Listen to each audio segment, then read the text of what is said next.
Құрметті тыңдарман, арнамызға қош келдіңіздер. Кейде адамның өмірі бір ғана сәтте өзгеріп кетеді. Бір минут бұрын ол бақытты болуы мүмкін. Армандары, жоспарлары, болашағы болуы мүмкін. Ал келесі минутта сол адамның бүкіл әлемі қирап, бұрынғы өмірі алыста қалған естелікке айналады. Уалиханның тағдыры да дәл солай өзгерді.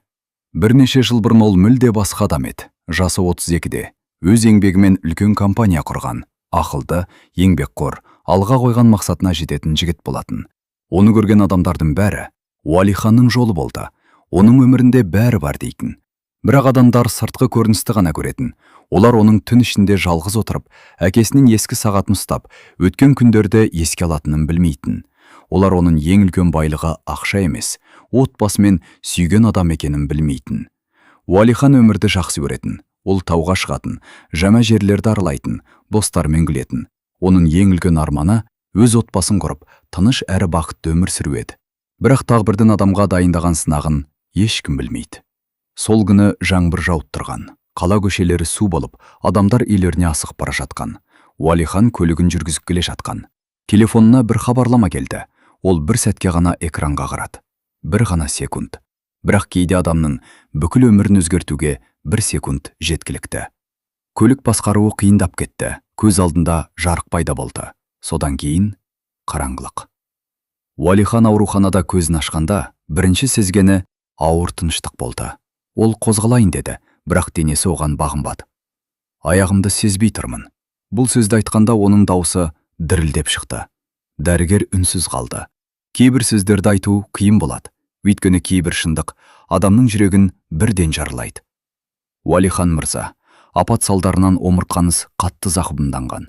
Ем қабылдау керек, бірақ бұрынғыдай жүру мүмкіндігі өте төмен. Сол сәтте бөлмедегі барлық дыбыс жоғалып кеткендей болды. Дәрігердің сөздері алыстан естілгендей. Уалихан тек бір нәрсені түсінді. Оның бұрынғы өмірі аяқталды. Алғашқы айларда ол күресті, емделді, жаттығулар жасады. Өзіне мен қайта тұрам деп сендірді. Бірақ уақыт өткен сайын үміті азая берді. Достары алғашында жиі келетін, бірақ адамдардың өмірі жалғасады.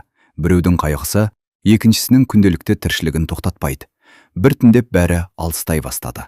Ал Уалихан үлкен үйде анасымен жалғыз қалды. Бұрын бұл үйде күлкі болатын, қазір тек үнсіздік бар еді. Айнаға қарағанда ол бұрынғы өзін көрмейтін. Ол жерде өмірге ашулы, тағдырға ренжітті адам тұрды. Неге мен деп жиі сұрайтын ол, бірақ жауап болмады. Бір күні Уалихан терезе алдында ұзақ отырды. Сыртта адамдар жүр, балалар күліп ойнап жүр, біреулер асығып жұмысқа барады. Ал ол сол терезенің ар жағындағы өмірге бөтен адам сияқты қарайтын. Ол үшін күн мен түннің айырмашылығы қалмаған. Бақыт деген сөздің мағынасын ұмытып кеткен. Сол кезде ол бір шешім қабылдады. Ол енді күрескісі келмеді. Ол енді ешкімге ауыртпалық болғысы келмеді. Оның жүрегінде бір ғана ой қалды. Мен бұрынғыдай өмір сүре алмаймын. Ендеше өмір сүрудің мәні неде? Бірақ ол бір нәрсені білмейтін. Тағдыр кейде адамның өмірін бұзу үшін емес, оны мүлде күтпеген адаммен кездестіру үшін өзгертеді. Ал сол кездесу оның жүрегінде сөніп қалған үмітті қайта жағуы мүмкін еді. Бірақ ол үшін алдымен бір қыз оның өміріне кіруі керек болатын. Оның аты Лаура еді. Лаураның өмірі Уалиханның өміріндей байлыққа толы болған жоқ. Ол үлкен үйде өскен жоқ. Балалық шағында қымбат киім киіп, шетелге саяхаттаған жоқ. Бірақ оның жүрегінде ешқашан жоғалмаған бір нәрсе бар еді. Ол мейірімділік. Лаура адамдардың жағдайын түсінетін. Біреудің көңілсіз жүргенін көрсе, себебін сұрамай тұра алмайтын. Адамдар оның үнемі күліп жүргеніне таң қалатын. Лаура, сенің басында қанша қиындық бар, бірақ неге үнемі күліп жүресің? Деп сұрайтын достары. Ал Лаура жай ғана. Өмірдің қиын күндері көп болуы мүмкін, бірақ жақсы күндерді өзіміз көбейтуіміз керек, деп жауап беретін. Лаура қаладағы кішкентай кафеде жұмыс істейтін. Бұл жұмыс оған қатты ұнайтын. Ол әр келген адамды жылы қарсы алатын. Кейбір адамдар тек кофе ішу емес, Лаураның күлімсіреген жүзін көруге келетін.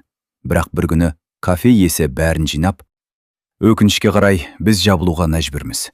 Қаржылық жағдайымыз қиындап кетті деді. Бұл сөз Лаура үшін ауыр тиді. Себебі оның үйінде де қиындықтар көбейіп келе жатқан.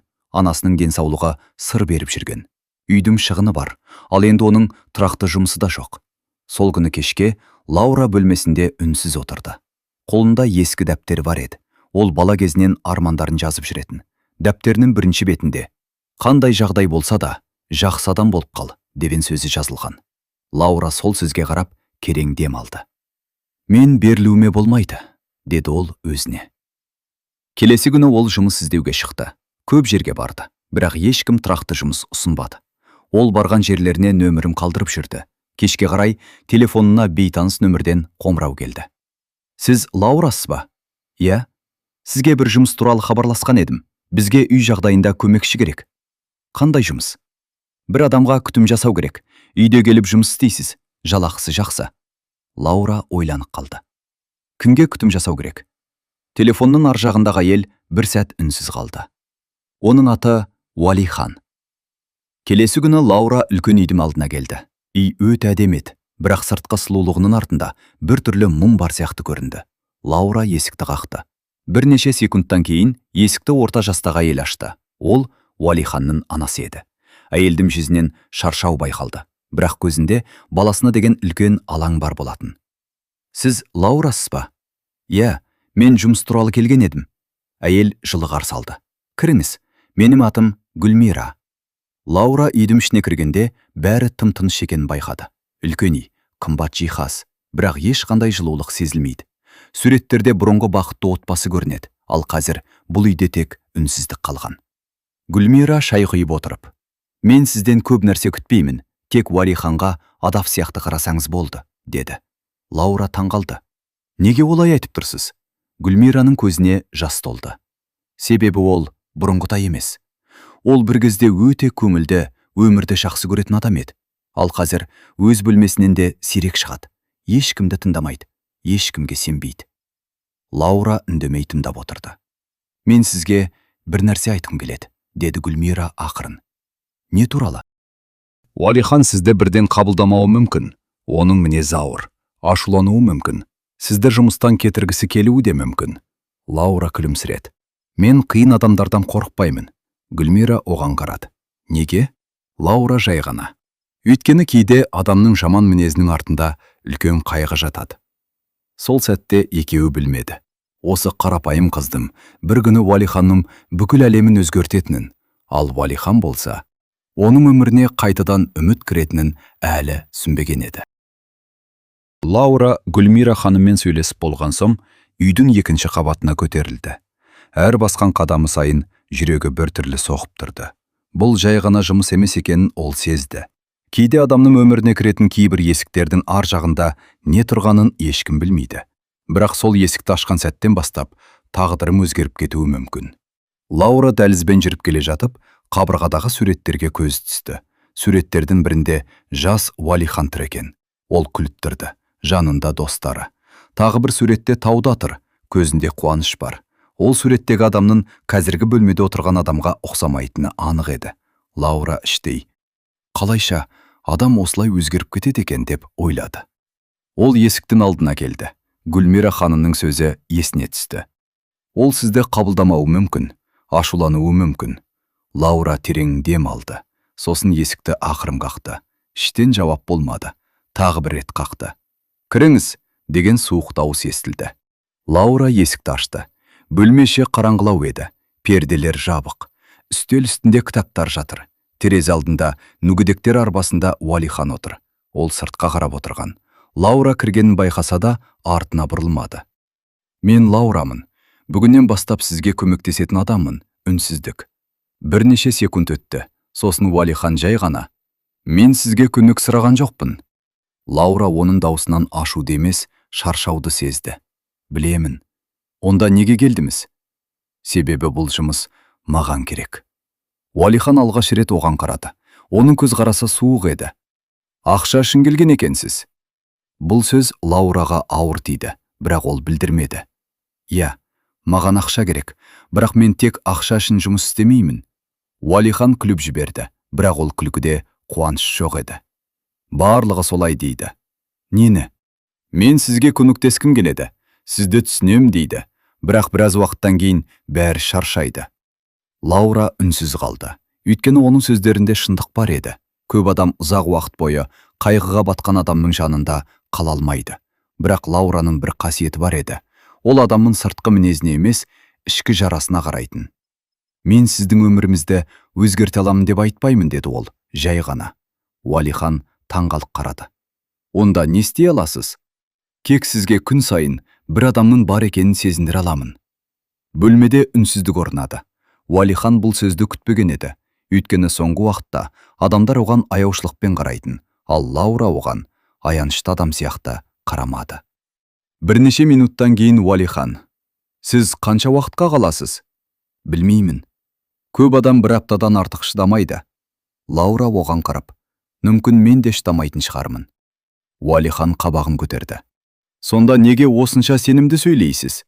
Лаура жымиып: себебі мен қазір кеткім келмей тұр. Бұл жауап Уалиханды таңғалдырды. Бұрын адамдар оның үйіне кіргенде оның ақшасына, жағдайына қызығатын, ал бұл қыз, ол одан ештеңе сұрамады. Кешке Лаура үйден қайтуға дайындалды. Гүлмира ханым оны есікке дейін шығарып салды. Қалай өтті алғашқы күн? Лаура аздап ойланып: қиын болды. Гүлмираның жүзіндегі үміт сөне бастады. Мен сізге айтқан едім. Бірақ мен кетемін деп айтқан жоқпын. Гүлмира таңғалды. Шынымен қаласыз ба? Лаура үйдің терезесіне қарады. Сол терезенің ар жағында жалғыз отырған Уалихан бар еді. Иә. Неге? Лаура ақырын ғана: себебі оның ашуының артында жалғыздық бар екенін көрдім. Сол түні Уалихан бөлмесінде жалғыз отырды. Ол бүгінгі кездесуді ойлады. Лаураның сөздерін, оның көзқарасын бір түрлі. Ол қыз оған қорықпай қарады. Басқалар сияқты аяған жоқ. Оны әлсіз адам ретінде қабылдамады. Уалихан өзіне өзі ашуланды. Неге мен ол қыз туралы ойлап отырмын? Ол терезеге қарады. Ұзақ уақыттан кейін алғаш рет үйдің ішінде бір өзгеріс болғанын сезді. Бірақ ол әлі мойындағысы келмеді. Өйткені жүрегі тым көп жараланған еді. Ал жараланған жүрекке қайтадан сену өте қиын. Ал Лаура болса, сол түні үйіне қайтып бара жатып аспанға қарады. Ол Уалиханның тағдырын білмейтін, оның ішінде қандай үлкен құпия жатқанын білмейтін, бірақ бір нәрсені сезді. Бұл адамға тек күтуші емес, оған біреу қайтадан өмірдің әдемі екенін көрсетуі керек еді. Ал бұл жолдың қаншалықты ауыр болатынын Лаура әлі білмейтін. Лаура бұл үйге келгеніне бірнеше күн ғана болған еді. Бірақ ол бір нәрсені түсінді. Уалиханмен жұмыс істеу оңай болмайды. Ол жайған ашулы адам емес еді. Оның ішінде жылдар бойы жиналған реніш, өкініш және үнсіз айқай бар болатын. Кейде адам сыртынан қатты көрінеді, бірақ оның жүрегінің ең әлсіз жерін ешкім көрмейді. Уалихан да дәл сондай адам еді. Таңертең Лаура әдеттегідей ерте келді. Ол үйдің іші тым-тыныш екенін байқады. Бұрын бұл үйде адамдар тұрған, күлкі болған, әңгіме болған. Ал қазір үлкен үйдің ішінде тек сағаттың дыбысы ғана естілетін. Лаура ас үйге кіріп, таңғы ас дайындай бастады. Гүлмира ханым оны сырттай бақылап тұрды. Лаура, сізге қиын болып жатқан жоқ па? Лаура күлімсіреді. Неге? Уалихан мен. Лаура біраз үнсіз қалды. Ол жаман адам емес. Гүлмира таңғалды. Көп адам оны олай айтпайды. Себебі адамдар оның ашуын көреді, бірақ оның қайғысын көрмейді. Гүлмираның көздері жасаурап кетті. Сіз білесіз бе? Бұрын ол мүлде басқа еді. Білемін, суреттерден көрдім. Гүлмира ауыр күрсінді. Ол кішкентайынан өте мейірімді бала болды. Біреуге көмектессе, өзі қуанып жүретін. Әкесі қайтыс болғаннан кейін де бізге тірек болды. Ол аздап кідірді. Ал апаттан кейін мен баламды жоғалтқандай болдым. Лаура үндемей тыңдады.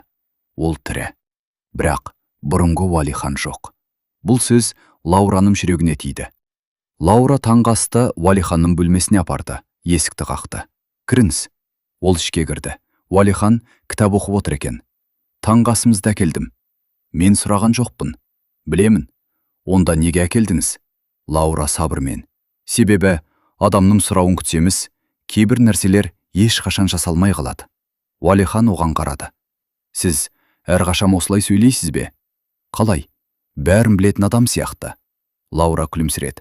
Жоқ, мен де көп нәрсені білмеймін. Онда неге мені сүнгендей боласыз? Бұл сұрақтың астарында ашу емес, шаршау бар еді. Лаура жай ғана. Өйткені мен де өмірде қиындық көрдім. Уалихан үнсіз қалды, бірақ ол сұрамады. Ал Лаура өз өмірін айтып бастамады. Өйткені кейде адамның қайғысын басқа адамның қайғысымен салыстыру дұрыс емес. Әркімнің жарасы әртүрлі. Күндер өте берді. Лаура кішкентай нәрселерден өзгеріс жасауға тырысты. Бір күні ол бөлменің перделерін ашты. Күн сәулесі бөлмеге кірді. Уалихан бірден ашуланды. Жабыңыз. Неге? Маған жарық ұнамайды. Лаура оған қарап. Мүмкін сіз жарықты емес, сол жарықпен бірге келетін өмірді ұнатпайтын шығарсыз. Уалихан үндемей қалды. Бұл сөз оған ауыр тиді. Себебі Лаура дұрыс айтқан еді. Ол бөлмені ғана емес, бүкіл әлемін жауып тастаған болатын. Бір күні Лаура қолына кішкентай гүл ұстап келді. Мынау сізге. Уалихан таң қалды. Гүл? Иә, мен бала емеспін, білемін. Онда не үшін? Лаура гүлді үстелге қойды. Себебі тірі нәрселерге күтім керек, адамдарға да. Уалихан гүлге қарады, ұзақ уақыт қарады. Сосын жай ғана. Менің өзгеретіме сенесіз бе? Бұл сұрақты ол бірінші рет шын көңілмен қойды. Лаура бірден жауап бермеді. Мен сіздің бұрынғы адамға айналатыныңызға сенбеймін. Уалихан оған қарады. Онда мен сіздің жаңа өмірімізді бастай алатыныңызға сенемін. Сол күні кешке Уалихан жалғыз қалды. Ол үстелдегі гүлге қайта қарады. Кішкентай ғана гүл, бірақ неге екенін білмеді. Ол бұл гүлді лақтырып тастағысы келмеді. Бұрын ол бәрінен бас тартатын, ал қазір алғаш рет бір нәрсені сақтағысы келді. Келесі күні Лаура күтпеген жағдайға тап болды. Ол Уалиханның бөлмесіне кіргенде, оның қолында ескі сурет тұрғанын көрді. Суретте бұрынғы бақытты Уалихан тұр еді, ал оның жанында бір әйел болатын. Лаура үндемей қалды. Уалихан суретті тез жауып қойды. Көрмедіңіз деп есептеңіз. Лаура сұрамады, бірақ сол сәтте ол түсінді. Уалиханның өмірінде тек апат емес, тағы бір үлкен жара бар. Ал ол жараның аты өткен өмір еді. Уалиханның өмірінде соңғы бірнеше жылда көп нәрсе өзгерді, бірақ бір нәрсе өзгермей қалған еді. Ол оның анасының үміті. Гүлмира ханым баласының күн сайын терезеге қарап, өмірден алыстап бара жатқанын көрген сайын жүрегі ауыратын. Ана үшін баласының қайғысын көруден ауыр нәрсе жоқ. Кейде ол түнде ешкімге білдірмей жылап шығатын. Өйткені күндіз ол мықты болуы керек еді. Баласының алдында әлсіздік көрсетуге болмайтын. Бір күні таңертең ол Уалиханның бөлмесіне кірді. Балам? Уалихан үнсіз отырды. Бүгін тағы бір жерге барып көрейік. Анашым, қажет емес. Уалихан, мен қанша рет айттым, ештеңе өзгермейді. Гүлмираның жүрегі ауырды. Сен бұрын мұндай сөз айтпайтын едім. Уалихан терезеге қарап. Бұрын мен басқа адам едім. Сен әлі сол адамсың. Жоқ анашым, ол адам сол жолда қалып қойды. Бұл сөз Гүлмираға қатты батты. Ол баласының жанынан шығып бара жатып, көз жасын әрең ұстаттап қалды. Сол күні Лаура үйге келгенде, Гүлмира ханымның көңілсіз отырғанын байқады. Не болды? Мен Уалиханды тағы бір емшіге апарғым келеді. Лаура таң қалды. Емшіге? Я, алыс жерде бір емші бар. Көп адам оған барып үміт тапқан дейді. Лаура үнсіз қалды. Ол мұндай нәрсеге бірден сенбейтін, бірақ Гүлмира ханымның көзіндегі үмітті көрді. Уалихан бара ма? Гүлмира мұңайып күлді. Бармаймын дейді. Кешке Лаура Уалиханның бөлмесіне кірді. Сізге бір ұсынысым бар. Егер тағда өмірдің әдемілігі туралы айтсаңыз, тыңдамаймын. Лаура жымиып. Жоқ, бұл жолы басқа нәрсе. Қандай? Бір жерге барып айтсақ. Уалихан қабағым түйді. Қайда? Емшіге. Бөлме іші бірден өзгеріп кетті. Уалиханның жүзі қатайды. Жоқ. Неге? Себебі мен үміт сататын адамдарға сенбеймін. Лаура үндемеді.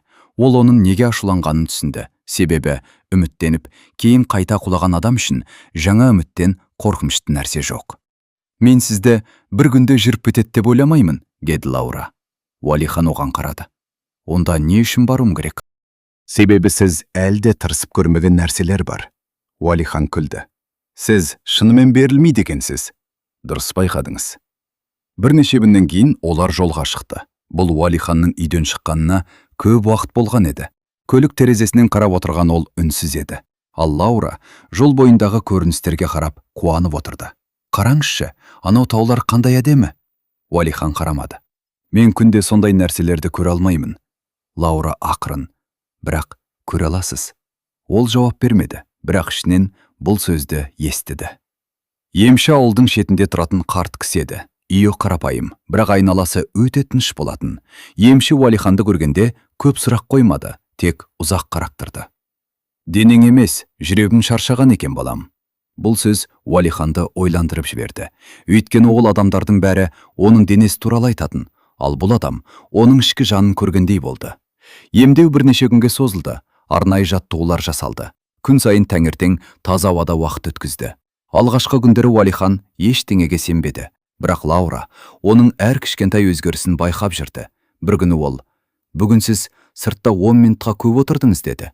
Уалихан: "Сен бәрін байқап жүресің бе?" Лаура күлімсіреді: "Иә." "Неге?"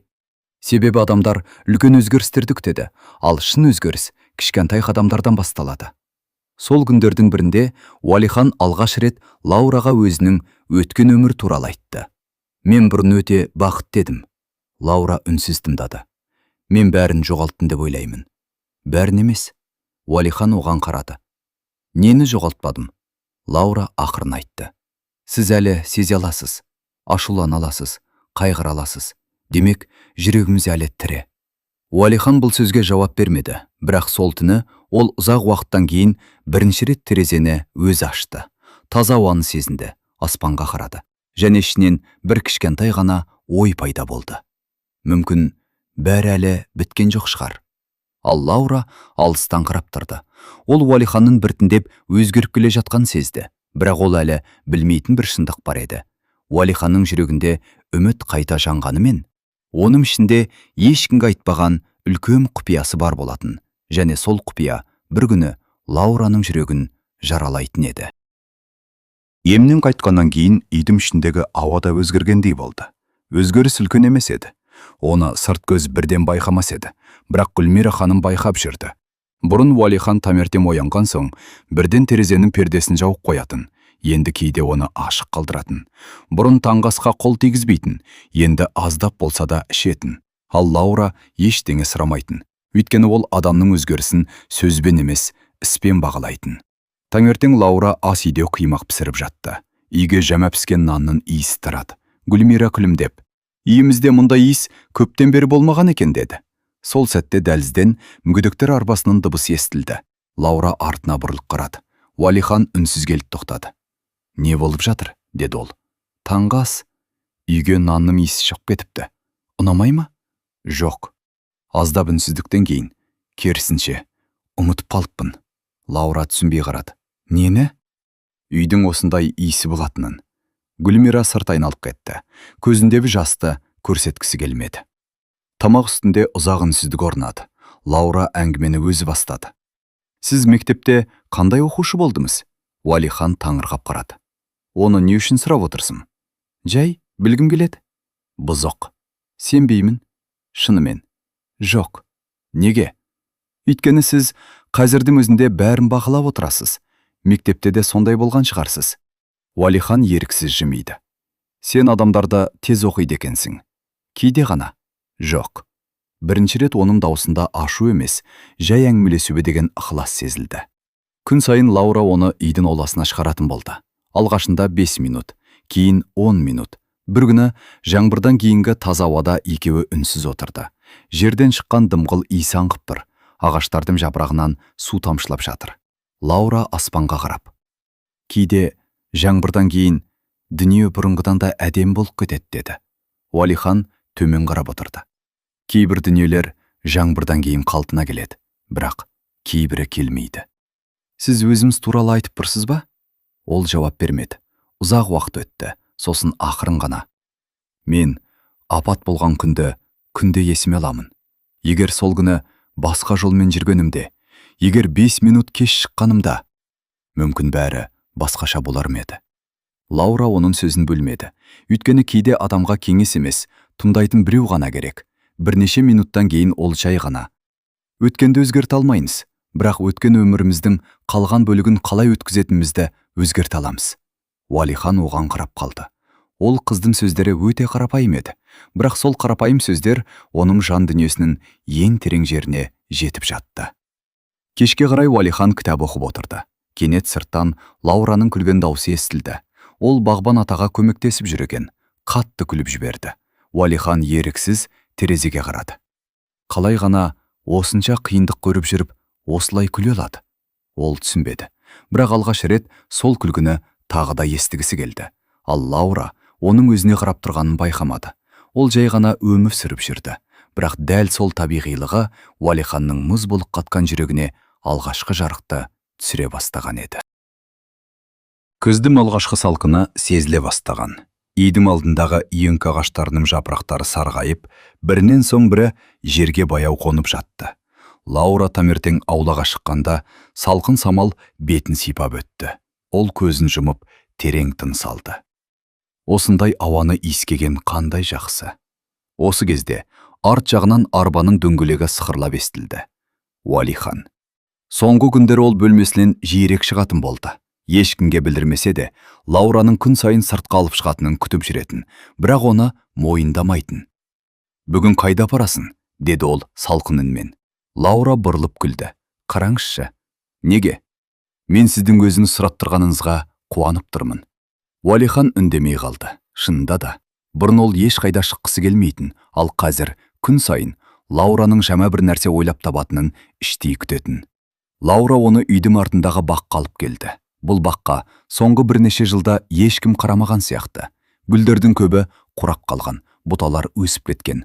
Ортадағы ағаш орындықтың бояуы түсіп қалған. Лаура айналаға қарап: «Қандай өкініш? Не өкініш? Бір кезде бұл жер өте әдемі болған сияқты». Уалихан үнсіз ғана басын изеді. «Бұл бақты әкем екеуміз жасағанбыз». Лаура таңырқап қарады. «Шынымен бе?» «Әкем әр көктем сайын жаңа ағаш отырғызатын, мен көмектесетінмін».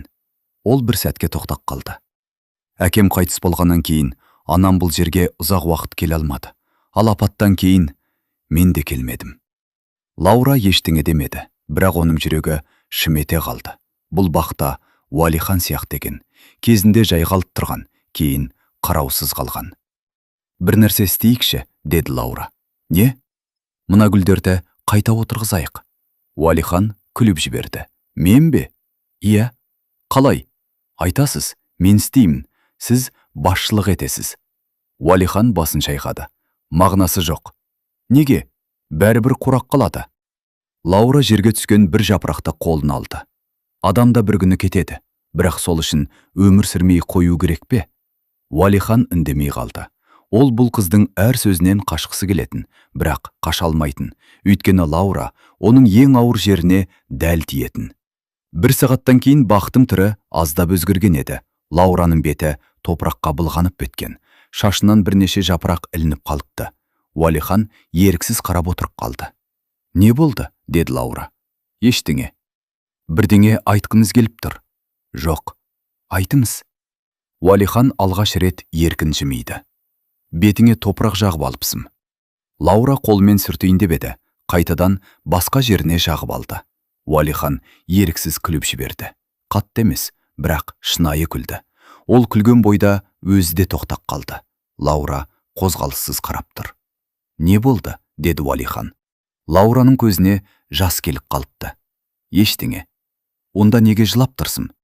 Мен сіздің күлгенімізді бірінші рет көрдім. Бөлменің іші емес, бақтың өзі өзгеріп кеткендей болды. Гүлмира ханым терезеден бәрін көріп тұр екен. Баласының күлген даусын естігенде қолындағы кесесін жерге қоя салды. Көзінен жас ыршып кетті. Ол ернін тістеп жыламауға тырысты. «Құдайым, ол күлді. Менің балам күлді. Соңғы рет қашан күлгенінде ұмытып қалыппын». Сол кеште Гүлмира Лаураны ас үйге шақырды. «Рахмет саған». Лаура түсінбей қарады. «Ме үшін?» «Бүгін мен бірнеше жылдан кейін баланың күлкісін естідім». Осы сөзден кейін Лаураның да жанары жасаурап кетті. «Мен ештеңе істеген жоқпын». «Жоқ, сен оның жүрегіне жетіп келесің. Ал оған дейін ешкім жете алмаған». Ал сол түні Уалихан ұйықтай алмады. Ол терезенің алдында ұзақ отырды. Көз алдынан бүгінгі күн кетпей қойды. Лаураның күлімдеген жүзі, бетіне жағылған топырақ, өзінің еріксіз күліп жіберген сәті. Сосын кенет оның жүзі қайтадан мұңайып кетті. Төсек жанындағы тартпаны ашты. ішінен ақ конвертті алып шықты. Конверттің ішінде бірнеше медициналық құжат жатқан. Ол оларды ұзақ қарап отырды. Сосын ақырын ғана көзін жұмды. Кешір мені, Лаура. Егер сен мен туралы бәрін білсең, бүгінгі күлкім ішінде жек көрер едің. Ол конвертті қайтадан жәшікке салып құлыптап қойды. Бұл құпияны әзірге ешкім білмейтін, тіпті Лаура да. Уақыт баяу өтіп жатты. Бірақ Уәлиханның өмірінде соңғы бірнеше жылда болмаған бір өзгеріс пайда болды. Ол қайтадан күндерді ажырата бастады. Бұрын оның үшін дүйсенбі мен жексенбінің айырмашылығы жоқ еді. Там атса тағы бір күн батса тағы бір түн. Ал қазір ол таңертең Лаураның ас үйде жүрген дыбысын күтетін, оның шай құйып жатқанын, кейде өзімен өзі ән айтып жүретінін. Бұрын бұл үйде тек үнсіздік болса, енді біртіндеп өмірдің дыбысы қайта орала бастаған. Бірақ Уәлихан мұны өзіне мойындағысы келмеді. Өйткені жүрегінде бір қорқыныш бар еді. Ол қайтадан бір нәрсеге үйреніп қалудан қорқатын. Себебі ол бір рет жоғалтудың қандай ауыр екенін сезген. Бір күні Лаура Уәлиханды аулаға алып шықты. Қолында кішкентай дәптері бар. «Бұл не?» деп сұрады Уәлихан. «Жоспар». «Қандай жоспар?» «Сіздің жаңа өмір жоспарыңыз». Уәлихан күліп жіберді. «Менің өміріме жоспар құрып қойдың ба?» «Иә». «Рұқсат сұрамадың?» «Сұрасам сіз рұқсат бермейтін едіңіз». Уәлихан оған қарап басын шайқады. «Сен тым батылсың. Ал сіз тым көп берілдіңіз». Бұл сөздер екеуінде үнсіз қалдырды. Өйткені Лаура шындықты айтты. Уәлихан шынымен де күресуді тоқтатқан еді. Лаура дәптерін ашты. Бірінші пункт. Тыңдап тұрмын. Аптасына бір рет үйден шығу. Жоқ. Екінші пункт. Сен менің жауабымды күтпей келесіге өтіп кеттің бе? Иә. Неге? Өйткені бірінші пунктке сіздің жоқ дейтінізді білдім. Уәлихан еріксіз жымиып қойды. Лаура соны байқап қалды. Міне. Не? Сіз тағы күлдіңіз. Уәлихан бірден жүзін өзгертті. Жоқ. Иә? Жоқ. Мен көрдім. Осы кішкентай әңгімелердің өзі Уәлихан үшін үлкен өзгерседі. Бұрын ол ешкіммен осылай сөйлеспейтін. Бірақ сол күні кешке үйге күтпеген қонақ келді. Уәлиханның бұрынғы дәрігері. Гүлмира ханым оны кабинетке кіргізді. Лаура бұл әңгімені естімеді. «Қалайсыз?» деді дәрігер.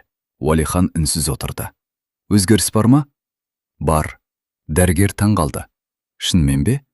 Уәлихан терезеге қарады. «Иә». Бұл жақсы жаңалық. Бірақ Уәлиханның жүзінде қуаныш жоқ еді. «Дәрігер, тыңдап тұрмын. Мен шешімімді өзгертпеймін». Бөлме іші үнсіз қалды. Дәрігер ауыр күрсінді. «Уәлихан, сен қазір басқаша ойлай бастаған сияқтысың». «Мүмкін». «Онда неге?» Уәлиханның көзіне мұң толды. «Себебі мен оның өмірін өз өміріме байлап қойғым келмейді». Дәрігер түсінді. Ол Лаура туралы айтып тұрғанын. Сол түні Лаура Уәлиханның анасына көмектесіп жүріп, бір нәрсені байқады. Гүлмира ханымның жүзі қайтадан мұңайған. «Бірдеңе болды ма?» «Жоқ, қызым». «Апай, өтірік айтпаңыз». Гүлмира оған қарады. «Сен Уәлиханның өзгергенін байқап жүрсің бе?» «Иә». «Ол бұрынғыдан да жақсы болып келеді». Лаура күлімсіреді. «Иә». Бірақ Гүлмираның даусы дірілдеп кетті. «Кейде мен осы өзгерістен де қорқамын». Лаура түсінбей қалды. «Неге?» Гүлмира үнсіз қалды. Өйткені ол баласының ішіндегі құпияны білетін, бірақ айтуға батпайтын. Келесі күні Лаура Уәлиханның бөлмесін жинап жүріп, үстел үстіндегі жабық конвертті байқап қалды. Ол әдейі қарамады, бірақ конверттің сыртындағы сөз көзіне түсіп кетті. «Уәлихан мырза, соңғы шешім туралы құжаттар». Лаураның жүрегі бірден ауырлап кетті. Ол конвертке қол созбады, бірақ ішіндегі нәрсенің маңызды екенін сезді. Сол сәтте артынан дауыс естілді. «Не іздеп жүрсің?» Лаура жалт қарады. Уәлихан есік алдында тұр екен. Оның жүзінен бұрынғы суықтық қайта көрінді. «Ештеңе». Бірақ Уәлихан оның не көргенін түсінді. Ол үнсіз келіп конвертті алды. «Бұл туралы сұрама». Лаура оған қарады. «Неге?» «Себебі кейбір нәрселерді білмегенін дұрыс». Бұл сөз Лаураның жүрегіне тиді. Өйткені алғаш рет Уәлихан одан алыстап кеткендей болды. «Мен сізге көмектесу үшін келдім». «Мен көмек сұраған жоқпын. Бірақ мен сізді адам ретінде жақсы көріп кеттім». Лаура бұл сөзді айтып қойған өзде байқамай қалды. Бөлме іші үнсіз қалды. Уәлиханның жүзі өзгерді. Өйткені ол дәл осы сәттен қорқатын Лаураның жүрегінің оған жақындауынан, ал өзінің жүрегінің оған жауап беруінен. Бөлмеде ұзақ үнсіздік орнады. Лаура өз сөзінің салмағын енді ғана түсінгендей болды. Мен сізді адам ретінде жақсы көріп кеттім. Бұл сөз оның аузынан ойланбай шыққан еді. Бірақ кейде жүрек айтқысы келген нәрсені ақылдан бұрын айтып қояды. Уәлихан оған үнсіз қарап тұрды. Оның жүзінде ашу жоқ, бұрынғыдай суықтық та жоқ, тек қорқыныш бар еді. Лаура. Ол бұл есінді жай ғана айтты, бірақ сол бір сөздің өзінде қанша мұң жатқанын қыз сезді. Не? Уәлихан көзін төмен түсірді. Сен мен туралы ештеңе білмейсің. Лаура үнсіз қалды. Сен менің бүгінгі күнімді ғана көріп жүрсің, бірақ менің өткенімді білмейсің. Айтыңыз. Кейбір нәрсені айту оңай емес. Ал кейбір ауыр нәрсені жалғыз көтеру одан да қиын. Бұл сөз Уәлиханды тоқтатты. Өйткені Лаура оны аяп тұрған жоқ еді. Ол оны түсінуге тырысып тұрды. Уәлихан терезеге жақындады. Сыртта жаңбыр жауып тұр екен. Терезеге тамшылар баяу сырғып жатты. Бұрын менің өмірімде бәрі басқаша еді. Лаура үнсіз тыңдады. Мен адамдарға сенетінмін, қуана білетінмін, болашаққа жоспар құратынмын. Ол сәл кідірді. Бірақ бір күнде бәрі өзгерді. Апаттан кейін бе? Уәлихан басын изеді. Иә, бірақ деп денем жараланған жоқ, жаным да жараланды. Ол біраз уақыт үнсіз отырды. Менің қасымда болған адамдардың көбі мені бұрынғы Уәлихан ретінде ғана жақсы көрген. Лаураның жүрегі ауырды. Ал қазір? Уәлихан күлімсіреді, бірақ ол күлкі мұң деді. Қазір мені ешкім көргісі келмейді деп ойлаймын. Мен көріп тұрмын. Уәлихан оған қарады. Нені? Сізді?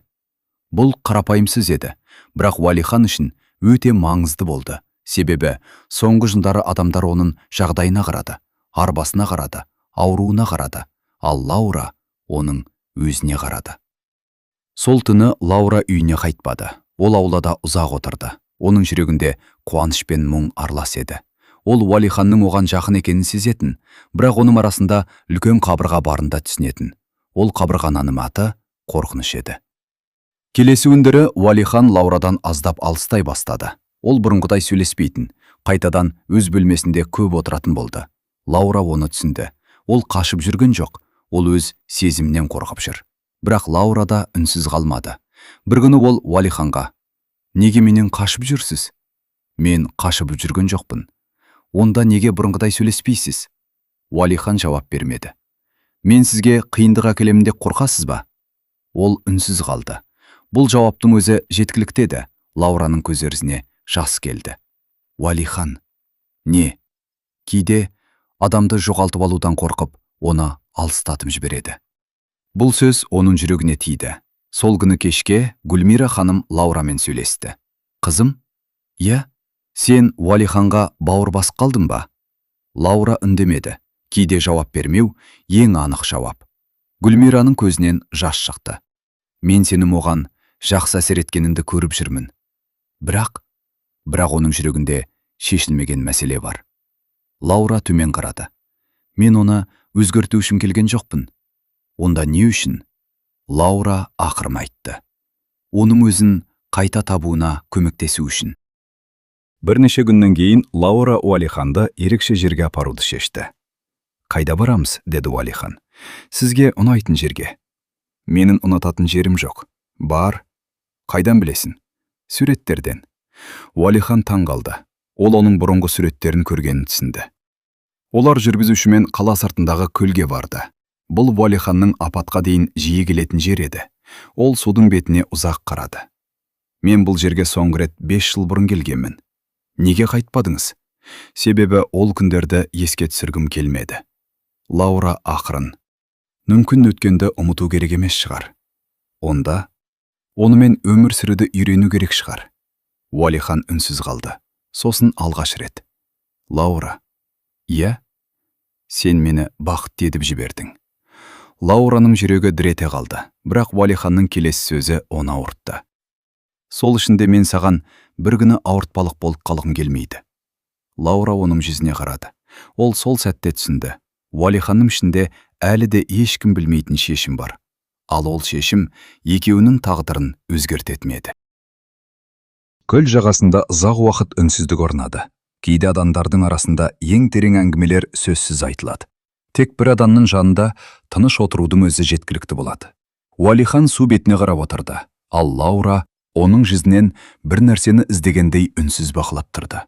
Бұрын бұл адамның көзінде тек ашу болатын, ал қазір оның көзінде басқа сезім пайда болған еді. Үміт, бірақ сол үмітпен бірге қорқыныш та бар. Лаура, иә, сен неге осылай істеп жүрсің? Лаура түсінбей қарады. Қалай? Мен үшін. Бұл сұрақтың астарында көп нәрсе бар еді. Уалихан бұрын адамдардың бәрін алыстататын, ал қазір бір адамның жақындығы оған маңызды болып бара жатты. Өйткені сізге біреу керек болды. Ал егер бір күні мен өзгермесем ше? Лаура ойланып қалды, сосын жай ғана: мен сізден өзгеруді сұрамаймын. Онда не сұрайсың? Өмірден бас тартпауымызды. Бұл сөз Уалиханның жүрегіне тиді.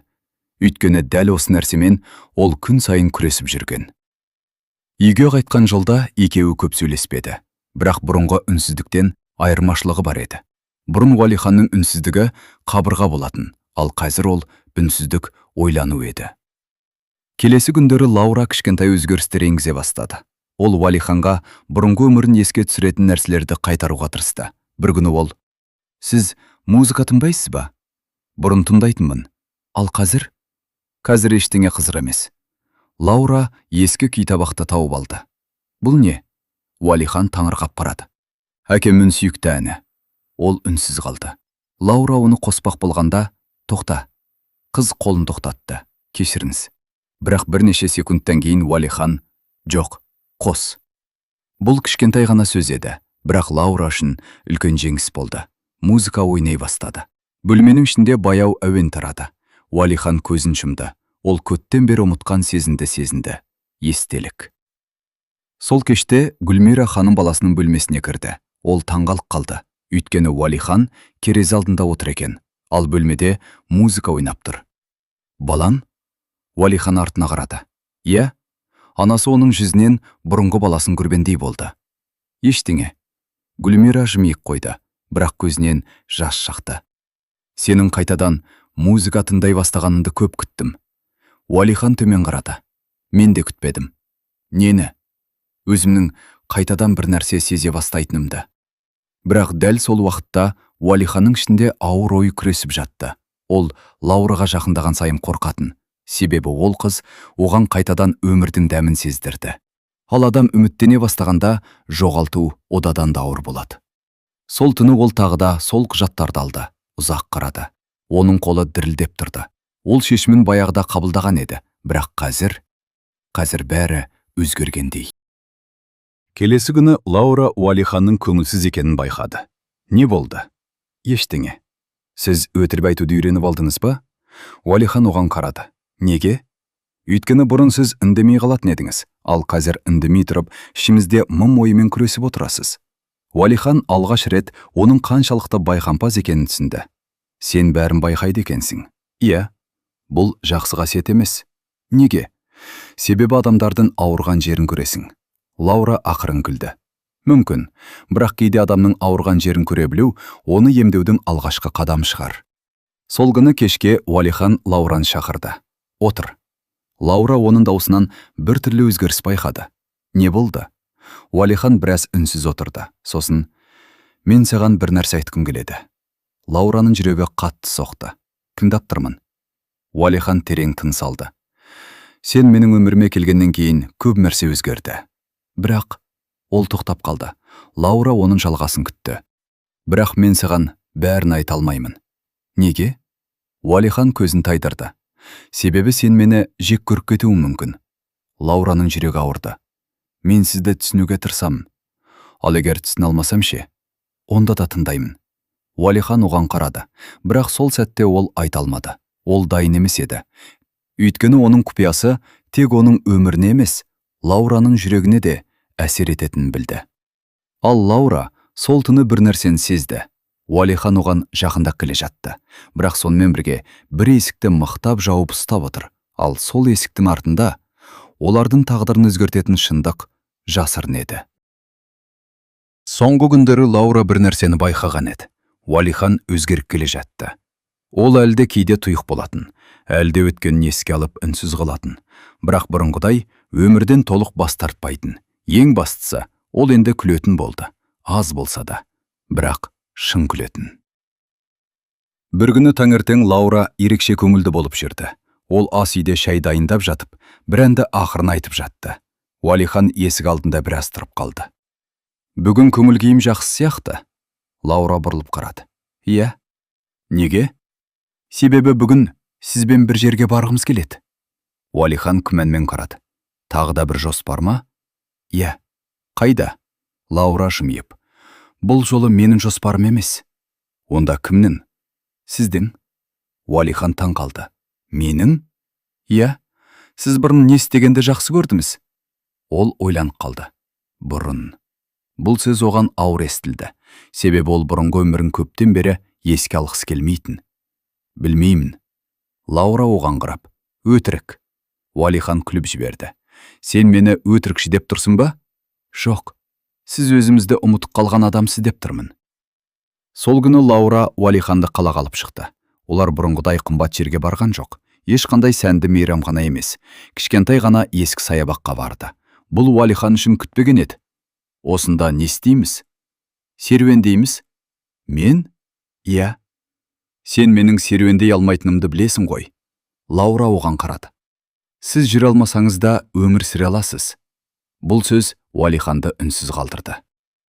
Саябақта адамдар жүр, балалар ойнап жүр. Бір жерде қарт әже немересімен отыр. Бір жерде жас жұбайлар күліп келеді. Уалихан айналасына қарап отырды. Бұрын ол мұндай көріністерді көргенде ішінен ауырсынатын.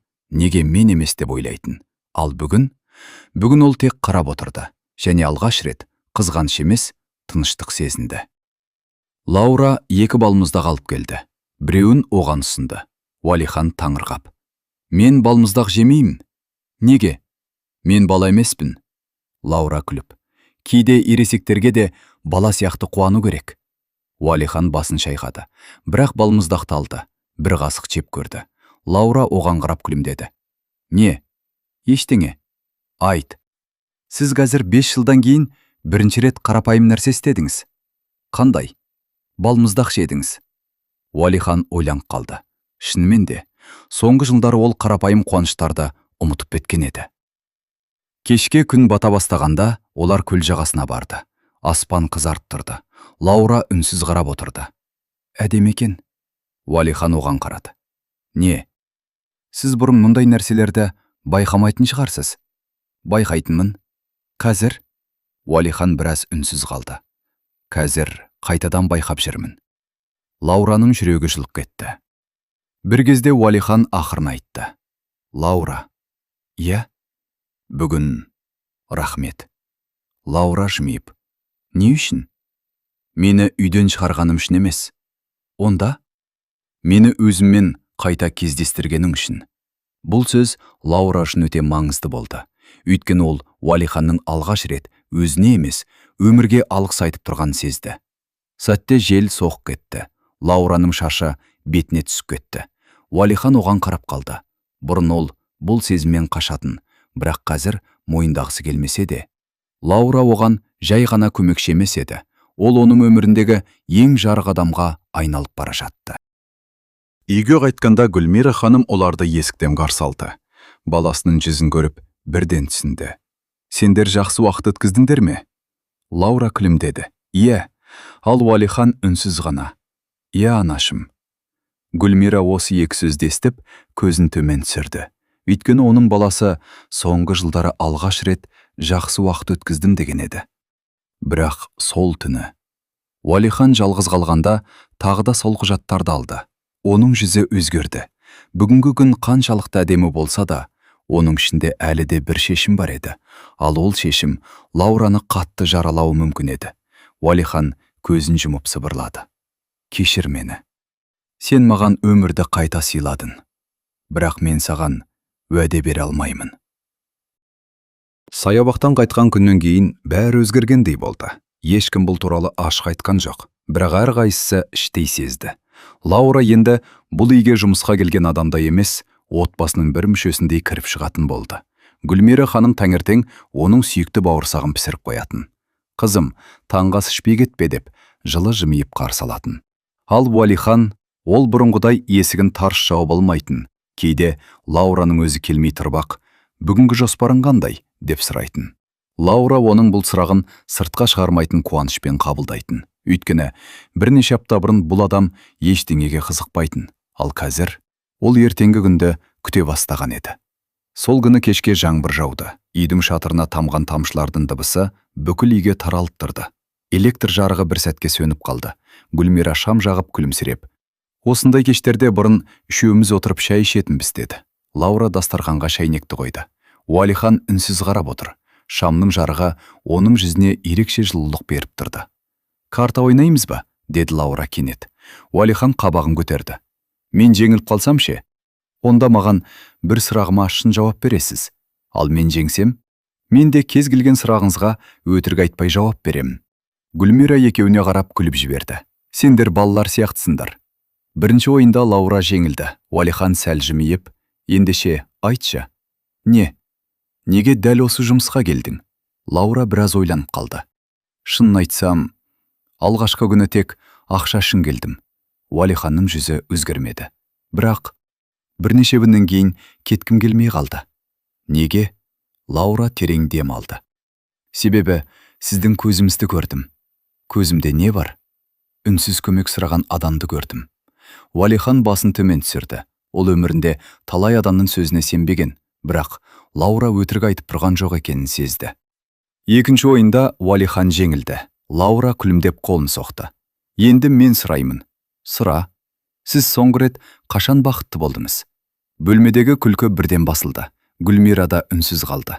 Уалихан ұзақ уақыт жауап бермеді. Сосын ақырын ғана: "Апатқа дейін. Содан бері мен бақытты болуға өзіме рұқсат бермедім." "Неге?" "Себебі өзімді кінәлі сезіндім." Лаура таңырқап қарады. "Неге кінәлі?" Уалихан көзін жұмды. Кейде тірі қалған адамның өзі де жаза арғалап жүргендей болады. Ол арғарай ештеңе айтпады, бірақ Лаура оның жанында әлі ашылмаған жара бар екенін анық сезді. Түн ортасына дейін олар әңгімелесті. Балалық шақ туралы, мектеп туралы, алғашқы армандар туралы. Уалихан алғаш рет Лаураның бала кезінде мұғалім болуды армандағанын білді. Ал Лаура оның кезінде тау шыңдарын бағындыруды жақсы көргенін естіді. "Егер бәрі бұрынғыдай болғанда, мен саған ең әдемі жерлерді көрсететін едім" деді Уалихан күлімсіреп. Лаура оның көзіне тіке қарады. "Маған ең әдемі жерді көрсетіп қойдыңыз." "Қай жерді?" "Жүрегіңізді." Уалихан үндемей қалды. Ол бұл сөзге жауап таба алмады. Өйткені соңғы жылдары ешкім оның жүрегіне жетуге тырыспаған еді. Сол түні Лаура үйіне қайтып бара жатқанда, жаңбыр тоқтап, аспанда жұлдыздар жарқырап тұрды. Ол телефонды қолына алып ұзақ қарап тұрды. Уалихан қалай екен деген ой маза бермеді. Дәл сол сәтте телефонына хабарлама келді. Экранда небәрі екі-ақ сөз тұр екен: "Рахмет, Лаура." Қыздың жүзіне еріксіз күлкі үйірілді. Бұл Уалиханның оған жіберген алғашқы хабарламасы еді. Ол қысқа ғана жазылған, бірақ сол екі сөздің ішінде бұрын айтылмаған мыңдаған сезім жатқандай көрінді. Ал бөлмесінде жалғыз отырған Уалихан телефон экранына қарап ұзақ отырды. Ол тағы бір хабарлама жазғысы келді. "Сен келгеннен бері мен қайтадан өмір сүре бастадым." Саусақтары перне тақтаға барды, бірақ ол хабарламаны өшіріп тастады. Тек керен күрсінді. Әлі ерте, өйткені ол әлі де бір шындықты айтпаған еді. Ал сол шындық айтылған күні олардың екеуінің де өмірі бұрынғыдай болмайтынын Уалихан анық білетін. Кейде адамның өмірін үлкен оқиғалар емес, өте кішкентай ғана сәттер өзгертеді. Бір кесе ыстық шай, бір жылы сөз, бір шынайы күлкі, немесе бір адамның "мен сенің жаныңдамын" деген үнсіз сезімі. Лаура бүгін ерекше көңілді оянды, себебі күнтізбеге қарағанда бүгін ерекше күн екенін есіне түсірді. Ол бір апта бұрын Гүлмира ханымнан байқамай естіп қалған. Бүгін Уалиханның туған күні еді. Бірақ үйдің ішінде ешқандай дайындық байқалмады. Дастархан жоқ, қонақ жоқ, тіпті гүл де жоқ. Барлығы бұл күнді әдейі ұмытқысы келетіндей. Лаура ас үйге кіргенде Гүлмира терезеге қарап үнсіз тұр екен. "Апай, Иә, қызым, бүгін туған күні ғой. Гүлмира ауыр күрсінді. Иә, неге ештеңе дайындамайсыз? Әйел көз жасын әрең тоқтатты. Соңғы 5 жылдан бері ол туған күнін жек көреді. Неге? Өмір сүргім келмегенде туған күннің не керегі бар дейді. Лаураның жүрегі шым ете қалды. Ол ештеме демеді, бірақ дәл сол сәтте бір шешім қабылдады. Түске дейін Лаура үйден шығып кетті. Қаладағы шағын наубайханаға барып, шағын ғана торт алды. Өте қымбат емес, бірақ үстіне бір ғана сөйлек жаздырды. Өмірім үшін рахмет. Сатушы қыз таңырқап, туған күніңмен деп жазбайсыз ба? Лаура күлімсіреді. Жоқ, бұл сөз оған маңыздырақ. Кешке қарай үйдің шамдары өшірілді. Гүлмира да Лаураның жоспарын үнсіз қолдады. Уалихан бөлмесінде кітап оқып отырған. Кенет есік ашылды. Қараңғы бөлмені кішкентай шамның жарығы жарып өтті. Лаура қолында торт ұстап тұр, ал Гүлмираның қолында кішкентай шам. Туған күніңізбен. Үйдің іші тынышталып кетті. Уалихан қозғалған жоқ, оның көзі торттағы жазуға түсті. Өмірің үшін рахмет. Мұны сен жаздырдың ба? Лаура басын изеді. Иә. Неге? Себебі бүгін сіздің туған күніңіз ғана емес. Сіз бұл дүниеге келген күн. Егер сіз дүниеге келмегенде, мен сізді ешқашан кездестірмес едім.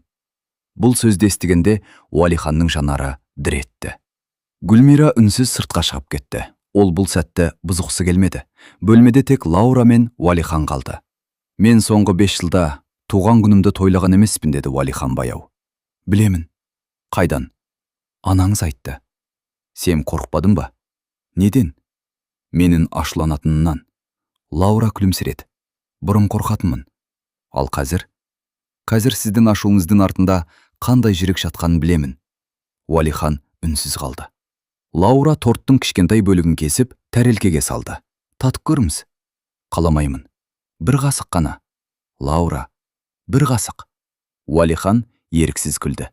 Сен өте қырсық екенсің. Оны бұрыннан айтып жүрсіз. Бірақ тыңдамайсың. Себебі сіздің жоқ деген сөзіңіз әрдайым соңғы жауап емес. Екеуі бір-біріне қарап күліп жіберді. Сол сәтте үйдің ішіндегі ауыр мұң аздап сейілгендей болды. Торт желініп болған соң, Лаура сөмкесінен кішкентай қорап шығарды. Бұл не? Сыйлық? Маған ба? Иә. Мен саған ештеңе алмадым. Сізден сыйлық күткен жоқпын. Уалихан қорапты ашты. Ішінде қарапайым ғана былғағары күнделік жатыр. Бірінші бетінде қолмен жазылған сөздер бар. Бүгіннен бастап, күн сайын өмірден бір жақсы нәрсе жазып жүріңіз. Біреу ғана болса да жеткілікті. Уалихан ұзақ уақыт сол жазуға қарап отырды. Мен жаза алмаймын. Неге? Себебі жақсы нәрсе болмай қалса ше? Лаура жымиып, онда мен тауып беремін. Сол түні алғаш рет Уалихан күнделікті ашты. Ұзақ ойланып отырды. Қаламды бірнеше рет қойып қайта алды. Сосын бірінші бетке жай ғана былай деп жазды. Бүгін мен туған күнімді жалғыз қарсы алған жоқпын. Ол жазуды оқып шықты. Көзіне еріксіз жас келді.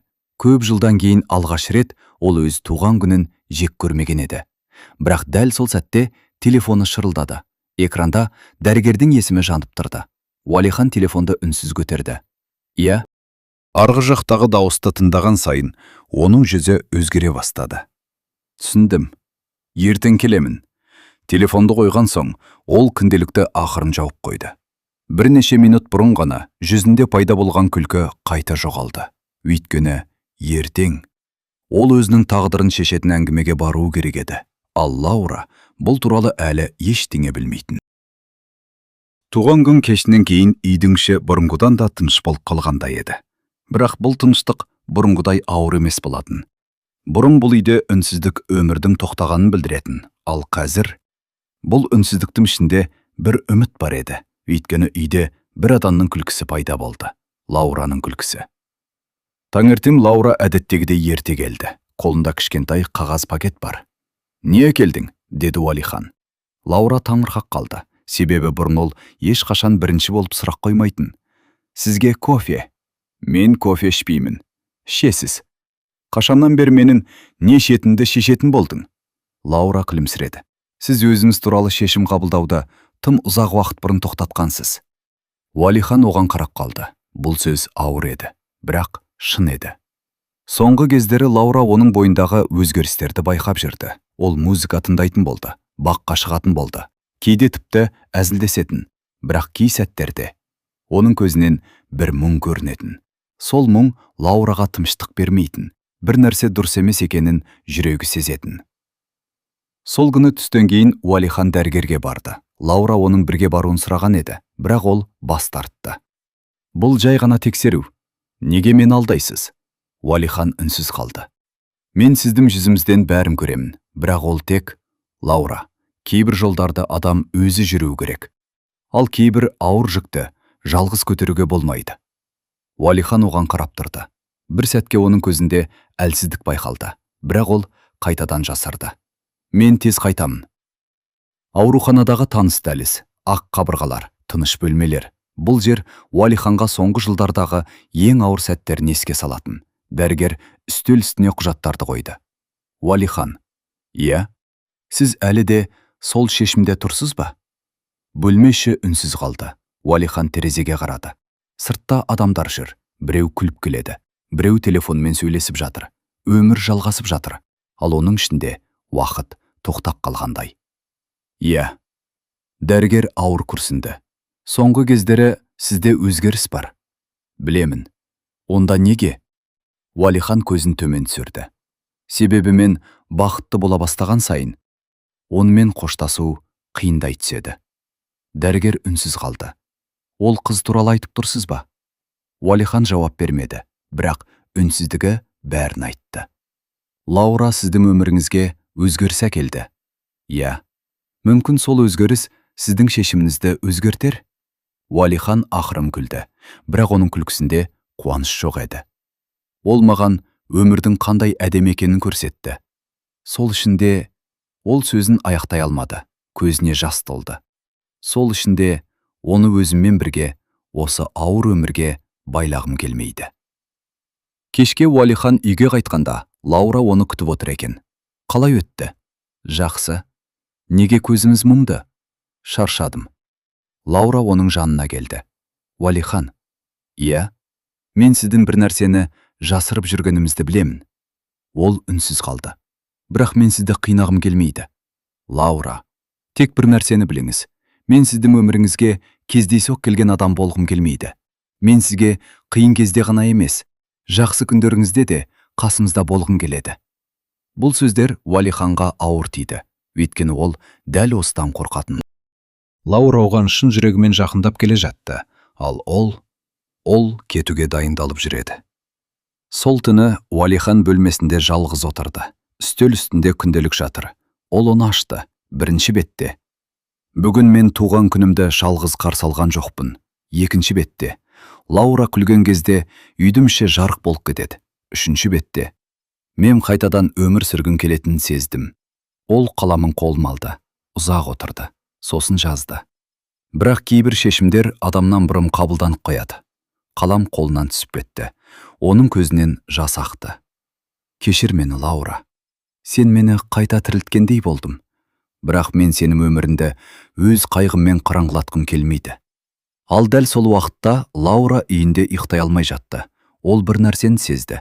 Уалиханның жүрегінде үлкен құпия бар, және ол құпия екеуінің арасындағы ең үлкен сынақ болмақ. Келесі күндер Лаура үшін түсініксіз өтті. Сырттай қарасаң, бәрі бұрынғыдай еді. Таңертең ол үйге келеді, Уалиханмен сөйлеседі, оны баққа шығарады. Кейде екеуі күледі. Бірақ Лаура бір нәрсені сезетін. Уалиханның күлкісінің артында мұң бар еді. Ол бір нәрсемен іштей қоштасып жүргендей. Бір күні Лаура ас үйде шай дайындап жатқан. Гүлмира ханым үнсіз көрді. Оның жүзінен шаршау байқалды. «Апай, бәрі дұрыс па?» Гүлмира біраз үнсіз тұрды. «Лаура». «Иә, сенің Уалиханды жақсы көретінді білемін». Бұл сөз Лаураны үнсіз қалдырды. Ол көзін төмен түсірді. «Мен...» «Айтпа». Гүлмира ақырым жымиды. «Ана жүрегі бәрін сезеді». Лаураның көзіне жас келді. «Мен оны құтқара аламын ба?» Гүлмираның жүзі бірден өзгерді. «Нені айтып тұрсың?» Лаура жауап бермеді. Өйткені ол да нақты білмейтін, тек жүрегі бір нәрсені сезетін. Уалиханның ішінде ауыр құпия бар. Сол күні кешке Уалихан аулада жалғыз отырды. Қолында бұрынғы суреттері бар. Бір суретте ол таудың басында тұр, күліп тұр, көзінде арман бар. Қазір сол адамға қарау оған қиын еді. Мен қайда жоғалып кеттім деп сыбырлады ол. Сол баяғы Уалихан қайда? Неге оны қайтара алмаймын? Осы кезде артынан Лаураның дауысы естілді. Мүмкін ол жоғалмаған шығар? Уалихан жалт қарады. Қашаннан бері тұрсың? Біраз болды. Тыңдап қойдың ба? Иә. Лаура оның жанына келіп отырды. Неге адамдар өткендегі өзін сағына береді? Уалихан жауап бермеді. Себебі олар қазіргі өзін қабылдай алмайды. Бұл сөз оның жүрегіне тиді. Лаура. Иә. Егер бір күні мен қасында болмай қалсам, қыздың жүзі өзгеріп кетті. Неге олай айтып тұрсыз? Уалихан көзін тайдырды. Жай ғана. Жоқ. Лаураның даусы дірілдеді. Бұл жай ғана емес. Үнемі осылай сөйлейсіз. Егер мен болмасам, егер бір күні, сіз неге үнемі қоштасып сөйлейсіз? Уалихан үнсіз қалды. Өйткені ол жауап берсе, бәрі өзгеретін білді. Сол түні Лаура Уалиханның бөлмесінің жанынан өтіп бара жатып, іштен естілген дауысты тыңдап қалды. Иә, бәрі дайын. Жоқ, мен шешімімді өзгертпедім. Лаура орнында қатып қалды. Жүрегі қатты соға бастады. Ол есікке жақындамады, тек үнсіз тыңдады. Маған уақыт керек емес. Мен бәрін ойладым. Бұл менің таңдауым.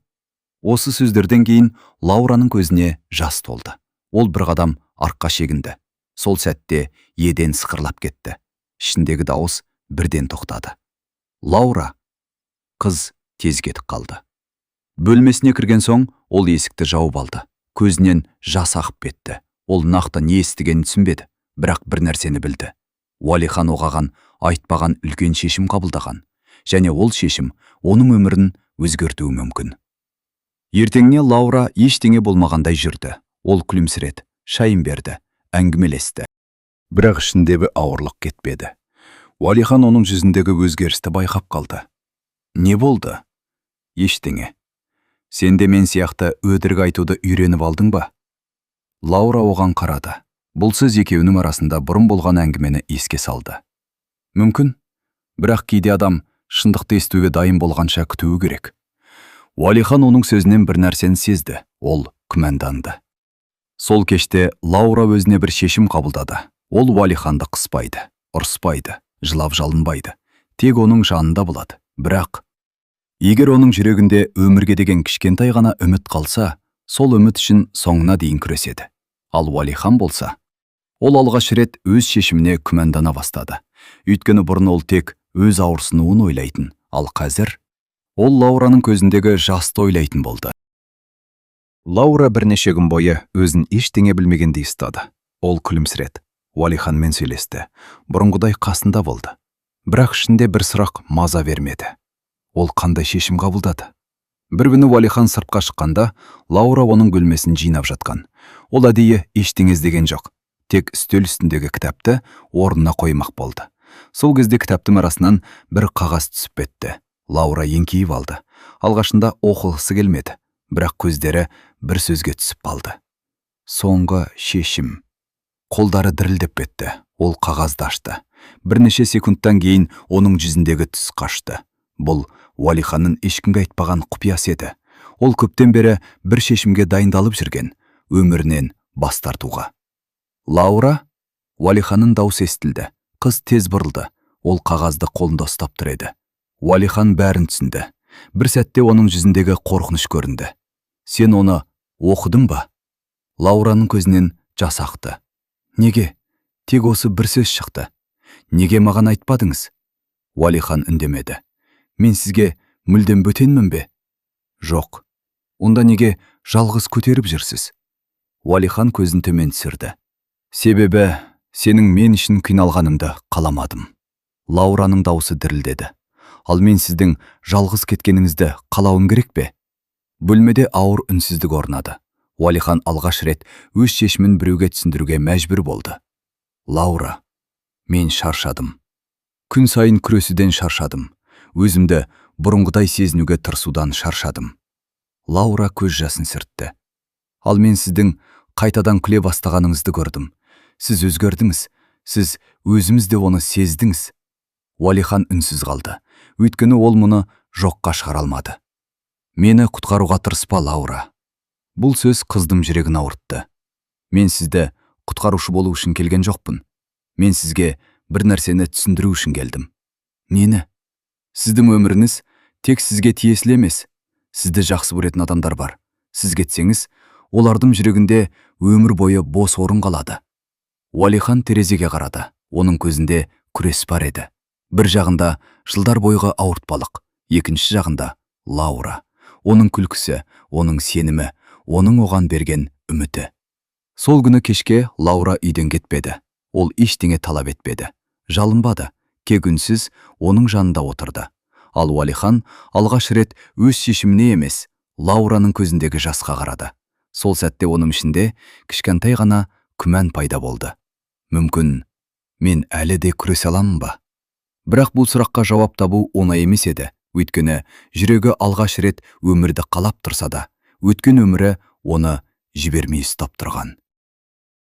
Сол түн екеуі ішінде ұзақ болды. Уалихан үнсіз отырды, ал Лаура оның жанында қалды. Ешқандай ақыл айтпады, ешқандай қысым жасамады.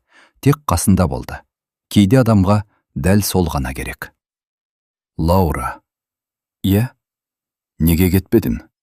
Қыз оған қарады. Өйткені сіз мені ең қиын кезіңізде жалғыз қалдырмадыңыз. Уалихан таңырқап қалды. Мен? Иә? Мен саған тек ауыртпалық болдым. Лаура басын шайқады. Жоқ. Сіз маған бір нәрсе үйреттіңіз. Нені? Адамның жүрегі қанша жараланса да, қайтадан жақсы көруге қабілетті екенін. Уалихан ұзақ үнсіз қалды. Сосын ақырын айтты. Мен сенен қорқамын. Лаура түсінбей қарады. Неден? Сенен айырылып қалудан. Бұл сөз Лаураны таңғалдырды. Өйткені ол алғаш рет Уалиханның өз ауырсынуын емес, біреуді жоғалтудан қорқатынын естіп тұр еді. Мен сені алғаш көргенде, Уалихан жымиып қойды. Мен сенің тым көп сөйлейтініңді ойладым. Лаура күліп жіберді. Рас па? Иә. Ал қазір? Уалихан оған қарады. Қазір сенің сол көп сөйлейтініңді жақсы көремін. Лаураның көзінен жас шықты, бірақ бұл жолы ол қайғының жасы емес еді. Уалихан. Иә. Мен де сізге бір нәрсе айтқым келеді. Ол терең дем алды. Мен сізді аяған жоқпын. Уалихан үнсіз тыңдады. Мен сізді әлсіз адам деп көрмедім. Мен сіздің жаныңыздағы адамды көрдім. Ашуланатын, қателесетін, қорқатын, бірақ бәрібір жақсы адам болып қала алған адамды. Уалиханның көзіне жас толды. Лаура. Иә, мен сені жақсы көремін. Бұл сөзді айту оған өте қиын болды. Өйткені ол ұзақ уақыт бойы жүрегін жауып келген, ал қазір сол есікті өзі ашып отырды. Лаура үнсіз қалды. Сосын жай ғана, мен де сізді жақсы көремін. Бірнеше секунд екеуі де үндемеді. Сол сәтте бүкіл әлем тоқтап қалғандай еді. Уалихан ақырым оның қолын ұстады. Бұрын ол біреудің қолдауына мұқтаж екенін мойындағысы келмейтін. Ал қазір ол алғаш рет біреуге сенді.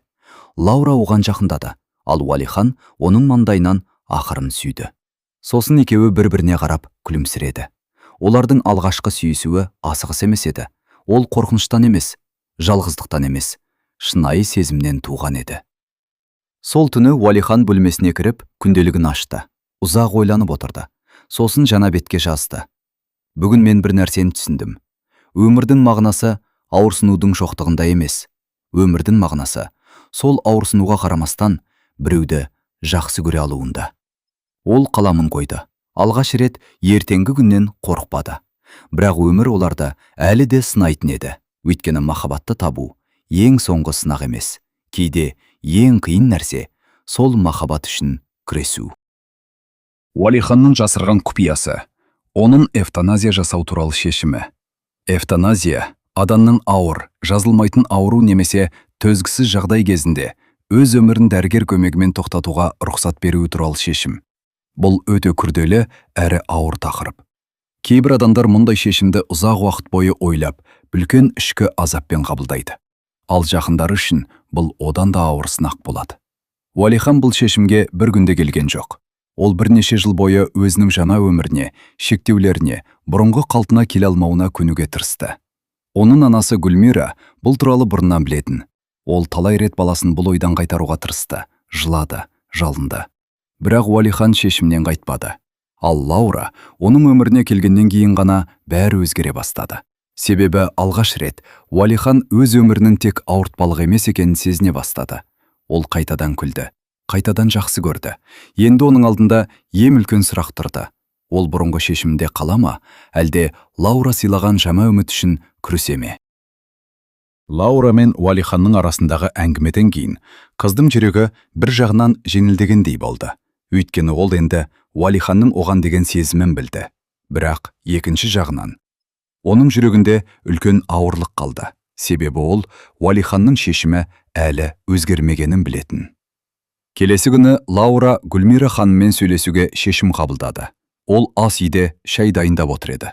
Лаура есік алдында біраз тұрды. Апай? Гүлмира бұрылды. Я, қызым? Лаураның көзі жасқа толып тұрды. Сіз оның шешімін бұрыннан білдіңіз бе? Гүлмираның қолы тоқтап қалды.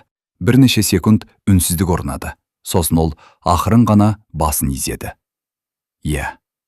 Лаураның көзінен жас ағып кетті. Сіз білдіңіз? Я. Сонда неге? Даусы дірілдеді. Неге оған осындай шешім қабылдауға рұқсат бердіңіз? Гүлмира ауыр күрсінді. Лаура. Жоқ, айтыңызшы, сіз оның анасысыз ғой. Ол сіздің ұлыңыз. Сіз оны дүниеге әкелдіңіз. Қалайша үндемей қарап отырдыңыз?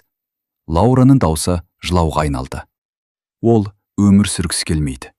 Ал сіз жанында тұрып, келісіп отырсыз. Гүлмираның көзінен жас шығып кетті. Ол орындыққа отырды. Сен мені түсінбей тұрсың, қызым. Мен түсінгім келеді. Бірақ жүрегім ауырады. Гүлмира қолын кеудесіне қойды. Мен оның шешімімен ешқашан келіскен емеспін. Бірінші күннен бастап қарсы болдым. Қанша рет жыладым, қанша рет жалындым. Балам, біз үшін қалшы дедім. Оның даусы дірілдеді. Мен анамын ғой. Мен оның ауырғанын күнде көрдім. Түнде жылағанын естідім. Өзін бұрынғы адам емес, сезінгенін көрдім. Лаура үнсіз жылады. Гүлмира сөзін жалғастырды. Бірақ адамды күштеп өмір сүргізе алмайсың, қызым. Мен оны ұстап қалғым келді. Бірақ ол күн сайын ішінен өліп бара жатқанын көрдім. Бір күні ол маған, анашым, мені жақсы көрсеңіз, менің таңдауымды да түсініңіз деді. Гүлмира көз жасын сүртті. Сол күні менің жүрегім сынды. Сонда сіз келістіңіз бе? Жоқ. Гүлмира басын шайқады. Мен келіскен жоқпын.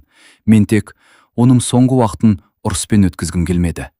Мен ана ретінде оны әр күні жылап шығарып салғым келмеді. Мен оның қалған күндерін қорқынышпен емес, жылулықпен өткізсін дедім. Лаураның жүрегі ауырды. Ол Гүлмираға қарап отырды. Бір сәтте ол бұл әйелдің де қанша жыл азап шеккенін түсінді. Ол ұлын жоғалтудан қорқып өмір сүрген. Апай? Я. Сіз қатты қиналдыңыз ба? Гүлмира жымиды, бірақ ол күлкіде мұң бар еді. Ана жүрегі баласынан бұрын өледі, қызым. Мен оны күн сайын жоғалтып жүргендей болдым. Сол кеште Лаура Уалиханмен сөйлесті. Ол керез алдында отыр екен. Анаммен сөйлестің бе? Лаура басын изеді. Иә. Уалихан үнсіз қалды. Неге оған осындай ауыртпалық салдыңыз? Уалиханның жүзі өзгерді. Лаура, ол сіз үшін қанша жыл жылады? Білемін. Ал сіз ше? Мен де жыладым. Бұл жауап Лаураны тоқтатты. Уалихан ақырын айтты. Мен анамды жақсы көрмеймін деп ойлайсың ба?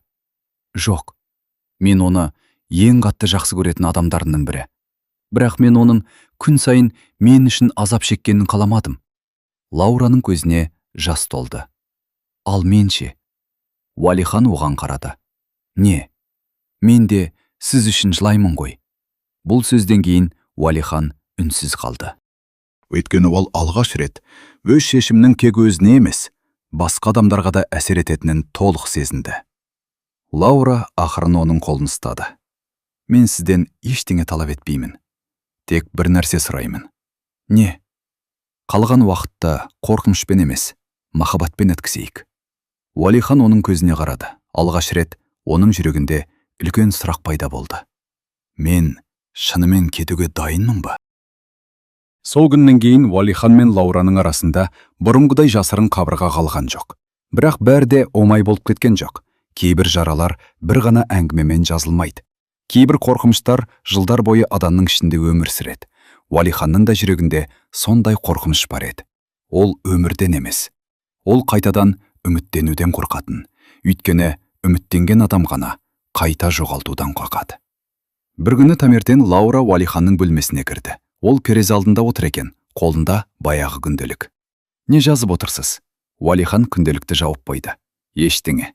Лаура күлімсіреді. Тағы да өтірік. Бұрын бұл сөзге Уалихан ашуланатын, ал қазір ол кек жымиып қоятын. Сен мені тым жақсы танып алдың.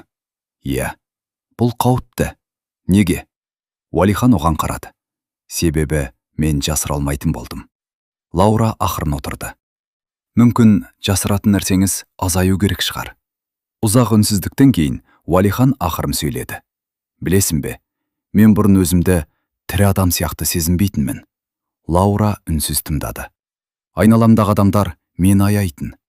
Біреулер маған қарап жылап жіберетін. Біреулер менімен сөйлескенде сөздерін абайлап таңдайтын. Ол керең дем алды. Мен өзімді адам емес, тек біреуге қиындық әкелетін адам сияқты сезіндім. Лаураның көзіне жас толды. Уалихан, ал сен келгенде ол тоқтап қалды. Не болды? Сен маған ауруымды емес, мені көрдің. Лаура жылап жіберді. Неге мұны бұрын айтпадыңыз? Уалихан ақырын күлді. Себебі мен әлсіз болып көрінгім келмеді. Ал қазір? Қазір сенің алдыңда әлсіз болудан қорықпаймын. Бұл сөз Лаура үшін ең үлкен мойындау еді. Сол күні кешке Гүлмира алыстан екеуін бақылап тұрды. Ол баласының жүзінен көптен көрмеген нәрсені байқады. Тыныштық. Ана жүрегі бәрін сезеді. Ол түсінді. Лаура Уалиханды өзгерткен жоқ. Ол оның ішінде әлі бар болған адамды қайта оятты. Түнде Гүлмира баласының бөлмесіне кірді. Ұйықтамадың ба? Жоқ анашым. Ол баласының жанына отырды. Бірнеше минут үнсіз отырды. Сосын, мен сені жоғалтудан қорқамын. Уалиханның көзіне жас келді. Білемін. Жоқ, білмейсің. Мен ана ретінде күн сайын сені жоғалтып жүрдім. Сен күліп отырсаң да, мен сенің ішіндегі ауысынуды көретінмін. Уалихан анасының қолын ұстады. Кешір мені. Гүлмира жылап жіберді. Мен сенің кешірім сұрағаныңды қаламаймын. Мен тек бір нәрсені қалаймын. Нені? Таңертең оянғанда өмір сүргің келсін. Уалихан жауап бере алмады. Өйткені осы сөзді ол өзі де іштей қалап жүрген. Бірақ мойындауға қорқатын. Келесі күні Лаура оған кішкентай қорап берді. Бұл не? Ашып көріңіз. Ішінде бірнеше фотосурет бар еді. Олардың бірге өткізген сәттері, көл жағасы, саябақ, туған күн, күлкі. Сен мұны қашан түсірдім? Сіз байқамағанда? Уалихан әр суретке ұзақ қарады. Соңғы суретте ол күліп тұр. Ол суретке қарап тұрып, мен шынымен бақытты болыптым, деп сыбырлады. Лаураның жүрегі ауырды. Өйткені ол бірінші рет Уалиханның өз бақытына өзі таңғалып тұрғанын көрді. Сол түні Уалихан күнделігін ашты. Бірақ бұл жолы бұрынғыдай мұңды сөз жазбады. Ол ұзақ ойланып отырды. Сосын бір ғана сөйлем жазды. Мен өмірді қайта жақсы көре бастадым. Бірақ астына тағы бір жол қосты. Тек қорқынышым әлі де менімен бірге. Өйткені кейде адам өмірді таңдауға дайын болғанымен, өткеннің көлеңкесінен бірден шыға алмайды. Ал алда Уалихан үшін ең қиын шешім тұр еді. Соңғы күндері Уалихан өзгеріп кеткендей болды. Ол бұрынғыдай таңды ауыр күрсініспен қарсы алмайтын. Терезеден сыртқа қарап ұзақ отырса да, оның көзінде бұрынғы бос мұң емес, бір жылылық пайда болған. Лаура оны сырттай бақылап жүрді. Ол қуанды. Бірақ жүрегінің бір түкпірінде қорқыныш әлі бар еді. Себебі Уалиханның шешімі туралы шындық олардың арасынан әлде кетпеген болатын. Бір күні кешке жаңбыр жауып тұрды. Үй іші тыныш. Лаура шай әкеліп Уалиханның жанына отырды. Бүгін үндемей қалдыңыз? Ойланып отырмын. Не туралы? Уалихан біраз үнсіз қалды. Сол күн туралы. Лаураның жүрегі ауырды. Ол қай күн екенін түсінді. Уалихан, жоқ тыңдаш. Бүгін мен бірінші рет саған бәрін толық айтқым келеді. Уалихан терезеге қарады. Апаттан кейін мен бұрынғы өмірімді жоғалттым. Достарым алыстап кетті. Армандарым өзгерді. Өзімді бұрынғыдай сезіне алмадым. Оның даусы дірілдеді. Ең қиыны адамдардың маған қарағаны болды. Кейбіреулер аяды. Кейбіреулер мені бұрынғы Уалихан емес деп қабылдады. Ал мен өзім де соған сеніп қалдым. Лаура оның қолын ұстап отырды. Мен күн сайын өзіммен күрестім. Бір күні жақсы боламын деп күттім. Бір күні бәрі бұрынғыдай болады деп ойладым. Ол басын төмен түсірді. Бірақ жылдар өтті, ал мен шаршадым. Лаураның көзінен жас ақты. Сонда сіз бізді тастап кеткіңіз келді ме? Уалихан бірден басын шайқады. Жоқ, мен сендерді ауыртқым келмеді. Анамның әр күні жылағанын көргім келмеді. Ал сенің мен үшін өз өмірімді өзгерткеніңді қаламаймын. Лаура оған қарап, ал менің таңдауымды кім сұрады? Уалихан үндемей қалды. Сіз мені аяқ қалады деп ойладыңыз ба? Мен сізді жақсы көремін. Сіздің жеңіл кезіңізді емес, сіздің қазіргі күйімізді. Бұл сөздер Уалиханға қатты әсер етті. Өйткені ол өмір бойы өзін біреуге ауыртпалық деп сезінген. Ал Лаура оған алғаш рет сен ауыртпалық емессің дегенді сездірді. Лаура, иә, егер мен қалсам, даусы тоқтап қалды. Егер мен күресуге тырыссам, сен қасымда боласың ба? Лаура жылап күлімсіреді. Мен сізден ешқашан кеткім келген емес. Сол сәтте Уалихан оны құшақтады. Ұзақ уақыт бойы алғаш рет ол біреудің жанында өзін қауіпсіз сезінді. Ол мықты болып көрінуге тырыспады. Жай ғана адам болды. Қорқатын, сүйетін, үміттенетін. Бірақ сол түні ол жалғыз қалғанда үстел үстіндегі құжатқа қарады. Бұрын ол бұл қағазды соңғы шешін деп көретін. Ал қазір ол алғаш рет күмәнмен қарады. Телефонын алды. Дәрігердің нөмірін ашты. Ұзақ отырды. Қоңырау шалуға қолы бармады. Өйткені бұл жай ғана телефон қоңырау емес еді. Бұл оның бұрынғы шешімнен бас тартуы болатын. Келесі күні таңертең Уалихан Лаураға: мен бүгін бір жерге баруым керек. Қайда? Ол терең дем алды. Өзіммен сөйлесуге. Лаура оның көзінен бір нәрсені байқады. Бұрынғы Уалихан емес, күресуге дайын адамды көрді. Ал Гүлмира ханым баласының жүзінен өзгерісті байқап қалды. Ол ештеңе сұрамады. Тек бөлмесіне кіріп, жалғыз қалған соң жылап отырды. Бұл жылдар бойғы жиналған көз жас еді. Қайғының емес, үміттім жасы. Өйткені ана жүрегі алғаш рет мен баламды қайтара аламын ба деген сұраққа мүмкін деген жауап естігендей болды. Уалихан сол күні жалғыз қалды. Алдында екі жол тұрды. Бір жолы бұрыннан дайындап қойған шешім. Екінші жолы белгісіздік, қорқыныш, күрес. Бірақ өмір. Ол ұзақ уақыт терезеге қарап отырды. Бұрын ол өмірді тек жоғалтқан нәрселер арқылы көретін. Ал қазір ол алғаш рет қолына қалған нәрселерді көре бастады. Лаураның күлкісін, анасының мейірімін, үйдің ішіндегі жылылықты. Дәрігердің алдына келгенде Уалихан ұзақ үнсіз отырды. Сіз шешімімізді өзгерттіңіз бе? Уалихан терең дем алды. Ол тоқтап қалды. Өйткені бұл сөзді айту оңай емес еді. Мен өмірді қайтадан байқап көргім келеді. Дәрігер оған қарап үнсіз қалды. Себебі бұл сөздің артында қанша күрес тұрғанын түсінді. Кешке үйге келгенде Лаура есік алдында күтіп отыр екен. Ол Уалиханның жүзіне қарап бәрін түсінді. Не болды? Уалихан оған жақындады.